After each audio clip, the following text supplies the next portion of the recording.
गुरुजी, मेरा प्रश्न ये है कि जिनके जीवन में गुरु का आगमन नहीं होता है और उनका जीवन ऐसे ही चला जाता है, क्या उनका जीवन बिगाड़ जाता है? कृपया मार्गदर्शन करें।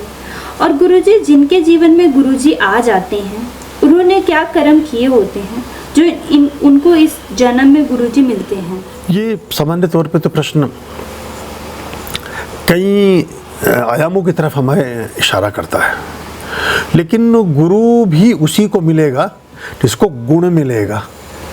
जैसे गुरु और गुण मिलेगा, उसे ही गुण मिठास मिलेगा जीवन में, और जिसे गुरु गुण और गुण मिलेगा उसके पास ही संबंधों में मधुरता आएगी, प्रतिष्ठा प्राप्त होगी, बुद्धि और ज्ञान अर्जित होगा। उसी के पास सोना और इस तरह की चीज़ें जो जुपिटर जिसको गवर्न करता है वो होंगी, और रिलेशनशिप भी उसी की अच्छी चलेगी। और भी इसके अलावा भी अगर हम गुरु, तो हमारी माता भी है, हमारे पिता भी हैं, हमारे सखा बंधु, हर व्यक्ति हमारा गुरु है। जब हम एक चौराहे से गुजरते हैं और हम पूछते हैं कि हरिद्वार की तरफ कौन सा रास्ता जाएगा, और पूछ रहे हैं आप खतौली में खड़े होकर के मुजफ्फरनगर में, तो जो बताता है कि अब इधर से इधर निकल जाएं, वो मार्ग बताने वाला भी एक गुरु है। तो हम बहुत सारे लोग हमारे जीवन में गुरुता के रूप में आते हैं। और अगर व्यक्ति के जीवन में शिक्षा की पद्धति आप छोड़ दें तो मनुष्य 10 लाख वर्ष पुराना पहुँच जाएगा। जैसा वो आदमजात पैदा हुआ था, एक बच्चे को आप लोगों ने कुछ परीक्षण किए हैं, इसमें जो पश्चिम के कुछ विचारक हैं उन्होंने इस पर काम किया है, मैकियावेली ने इसमें काम किया है इस पर जो है, और बहुत सारे ऐसे जो मनोवैज्ञानिक हैं उन्होंने काम किया है।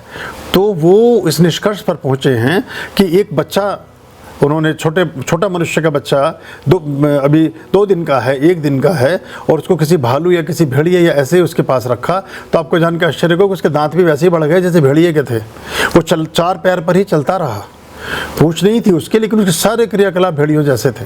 तो मतलब ये ऐसी बहुत सारे प्रयोग बहुत तरह की विधियों में हुए हैं। तो हम मनुष्य तभी बनते हैं जब हमारे पास ज्ञान होता है। तो जैसा कि बहुत सारे विचारकों ने, बहुत सारे लोगों ने हमेशा कहा है कि, और इसलिए गुरुकुल कहा गया, गुरुकुल। सबसे पहले हम किस कुल में जाते थे? एक तो कुल वो था जिसमें हमने जन्म लिया, जिसमें हम पैदा हुए। इसके बाद हमारा जीवन श्रेष्ठ और स्वीकार्य तब होता था जब हम गुरुकुल में रहते थे, हम गुरु के कुल में शामिल हो जाते थे। वैसे भी जितने भी गोत्र बने हैं दुनिया में, जो हमारे भारत में हिंदू धर्म में गोत्र आते हैं, वो सब गोत्र गुरुओं के ही दिए हुए गोत्र हैं। तो वो भी हमारा जीवन एक तरह से गुरुओं के द्वारा ही निष्पादित और संचालित होता है।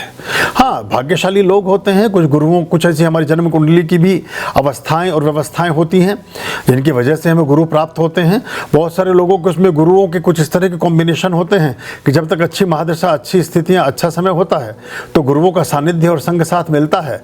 जैसे वो परिस्थितियाँ बदलती हैं फिर वो उनसे पृथक हो जाते हैं। गुरुहंता योग भी हैं, गुरुप्रियता योग भी हैं, बहुत गुरुओं के साथ भी बहुत तरह की चीज़ें रही हैं।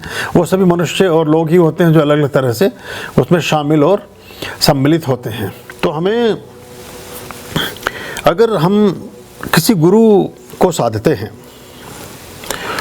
और गुरु भी आपको स्वीकार कर लेता है, तो आपके जीवन के जितने भी तरह के संघर्ष हैं, जितने भी तरह के कष्ट हैं, जितनी तरह की परेशानियां हैं, अब ऐसा मानकर चलिए कि उससे आप एकदम पृथक होकर के एक दिव्य और भव्य मार्ग पर अपने जीवन को अग्रसारित करते हैं। लेकिन इसी के साथ अगर हमारे श्रेष्ठ कर्म अभी उदित नहीं हुए हैं, हमारा सौभाग्य अभी जागृत नहीं हुआ है, तो बहुत तरह की चीज़ों को लेकर के गुरुओं के बारे में ही आपके मन में शंकाएं आने लगेंगी, संदेह उत्पन्न होने लगेंगे, आप बहुत तरह के डाउटफुल माइंड के साथ चलने लगेंगे। और तभी कहा गया कि संशय आत्मा विनश्यति, और संशय किसी साधारण मनुष्य में नहीं, बड़े से बड़े तेजस्वी, पराक्रमी और हमेशा संग साथ रहने वाले लोगों में भी हो जाता है। गुरु पर संदेह ना होता तो 700 मंत्र ना बनते। इतनी देर जो जहाँ से हम अंक की शुरुआत करते हैं, अर्जुन को भी समझाना पड़ा, जो बचपन से साथ रहा, सब कुछ देखा वाला, उसको भी समझाना पड़ा गुरु के रूप में, तब जाकर वो महाभारत में विजय को प्राप्त हुए। अभयाम भज